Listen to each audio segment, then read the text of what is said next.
You probably think that you can only meet superhumans in movies and comic books, but in reality, there are some genuinely extraordinary people out there that were just born with unbelievable and straight-up unusual traits that make them closer to superhuman than human. After watching this video, you'll never forget about these unusual people for as long as you live. Ready to meet them? Let's get it on!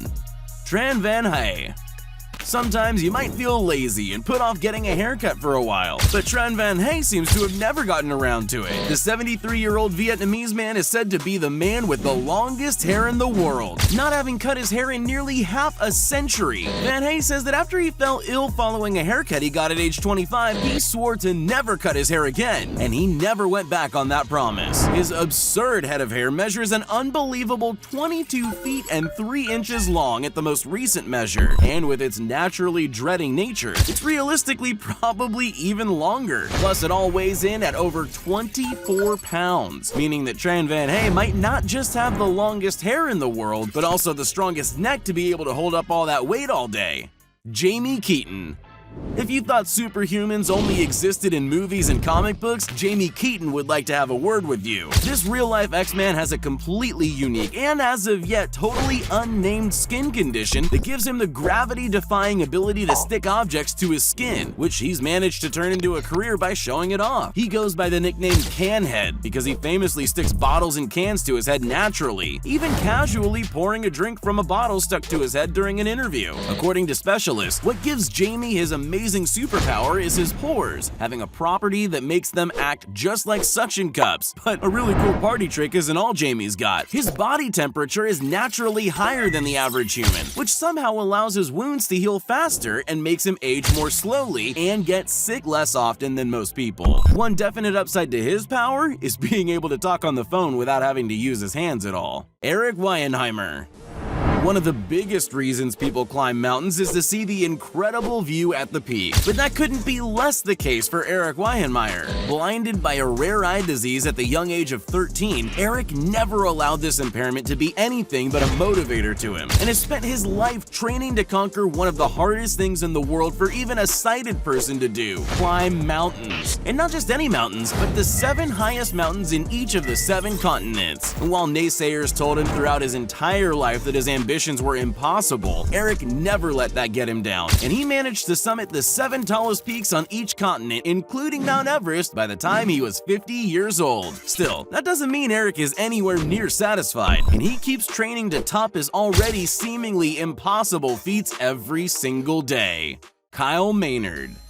Kyle Maynard is without a doubt one of the most extreme and determined people ever to have lived. Born with a condition called congenital amputation, meaning in simple terms that he was born without any arms or legs, he's accomplished more with 0 limbs than most people with 4 ever will. From a young age, Kyle was interested in sports and athleticism, and he's participated in mixed martial arts, published books, and possibly the most unbelievable accomplishment he's ever attained: climbed Mount Kilimanjaro in Africa, the tallest freestanding mountain in the world. Oh, and did I mention he did it without any prosthetics? Using custom-built equipment made for his condition, Kyle was able to summit the mountain all by himself, setting an incredible example for all of us who have a dream that might seem impossible in the process. 7.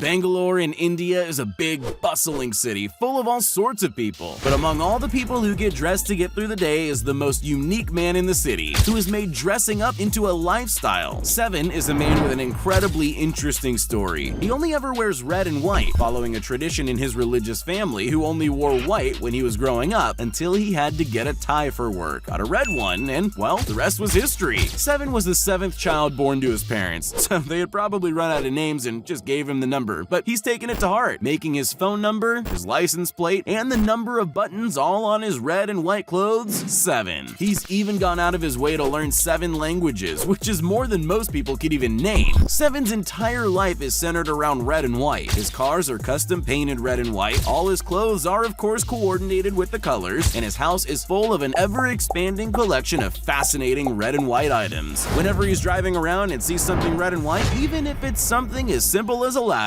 he stops his red and white car to buy it. 7 became pretty famous around India, with his color-coordinated family and him appearing on magazine covers for their unique passion for the matching color scheme. For as long as 7's around, Bangalore will be a lot more colorful, at least in the red and white department. Richard Lupkes.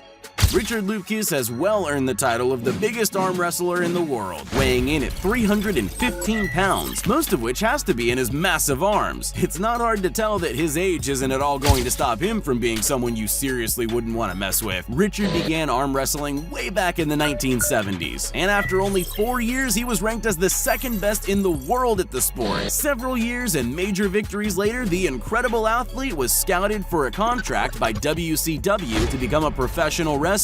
But he ended up leaving the career in order to stay close to his family, which just goes to show that even the toughest of guys put family above all else. Richard actually retired from professional arm wrestling in the 1990s, but unlike most athletes, he actually came back more than 10 years later, and despite being nearly 60 years old at the time, he was back on top of the rankings in no time. To this day, Richard holds more wins than losses in his career record, and he continues to train and maintain his champion physique all year round. Sean Ellis. Based on popular conception, most people think wolves are some of the most fearsome and vicious animals on the planet, and while that's correct, Sean Ellis, however, didn't heed the warnings and decided to try and join a wild wolf pack himself. Known by many as the real-life Wolfman, the British naturalist went into the wilds of Idaho and found a pack of gray wolves who were caring for their young. By staying nearby and observing their ways from a distance, the wolves came to trust him over time and grew to view him as one of their own, even giving him the incredibly important job of caring for the pups while the rest of the pack hunted. Ellis ended up spending a full year among the wolves, eating only what they ate. During this time, the pack treated him like a wolf by feeding him and playing with him, but occasionally even by fighting with him if he ever broke the pack's wolf laws. After a year, he went back to society, which must have been hard after pulling off something as out there as joining a wolf pack. The wild lifestyle wasn't something the incredible naturalist could quite leave behind, and to this day, he works with wild and captive wolves. Sulo Karjanainen. Hand-feeding a 1,000-pound grizzly bear might seem like the absolute quickest ticket to an early grave around, but for Sulo Karjanainen, it's just another average day on the farm. This 73-year-old Finnish man has become famous and renowned in his home country for his unique and frankly unbelievable bond with all sorts of large carnivores. He's affectionately referred to as the Bear Man in Finland, and he's even used by the country's tourism board to advertise the incredible wildlife and rural countryside of the Nordic country. Sulo runs the Kusamo Large Carnivore Center with his brother, a wildlife refuge that has been the lifetime home of over 20 orphaned bears, all of whom Sulo has the innate talent to bond with, and who seem to turn into puppies, not predators whenever he's around. Sulo's even able to hand-feed the bears or share his own meals with them right off his plate. While you would expect a one-ton bear to be ripping a person's head off if they were trying to get this close, when Sulo's around any bear, they just lick him or try to give him a warm embrace. Spencer Suderman.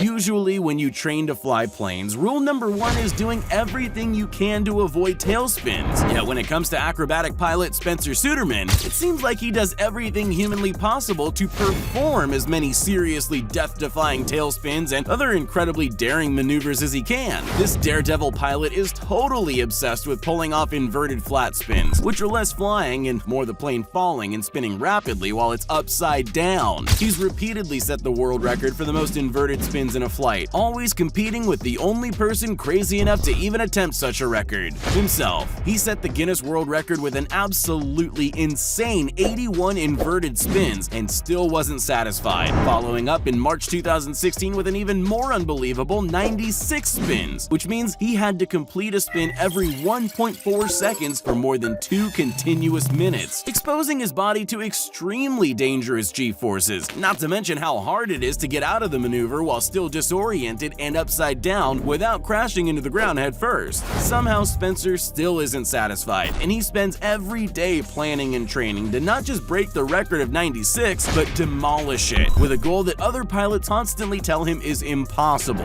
120 consecutive inverted spins. But if there's one thing certain about this fearless flyer, being told he can't do something only motivates him to prove the naysayers wrong. Stephen Wiltshire. If If you've ever taken a vacation to a major city, you've definitely got some vivid memories of the place. But Stephen WILTSHIRE takes that to a whole nother level. Stephen probably has the best memory on the planet, at least for cityscapes. When Stephen was 3 years old, he was diagnosed with autism, and doctors told his parents it was very unlikely he would ever be successful with the condition. But little did they know that this wasn't a condition, it was more like a superpower. He has the incredible ability to draw any subject perfectly from memory after looking at it for less than a minute, and that includes the entire panorama of a whole city. After a quick helicopter flyover, Stephen's brain somehow catalogs every little detail and saves it perfectly, allowing him to perfectly recreate everything he saw onto a canvas entirely from memory for the rest of his life. He's drawn massive cities like London and Japan without a single flaw, and he's one of the most famous and revered cityscape artists in the world today. Now that's a story that should make anyone believe that they can achieve their dreams. Hey, you still there? Well, since you made it this far, here are all the shoutouts we promised everyone that commented on our previous video. If you want to be shouted out in our next upcoming video as well as the ones prior, just make sure you're subscribed to the channel and leave a comment down below saying, "Pick me!" Once you're at it, you might as well leave a like too.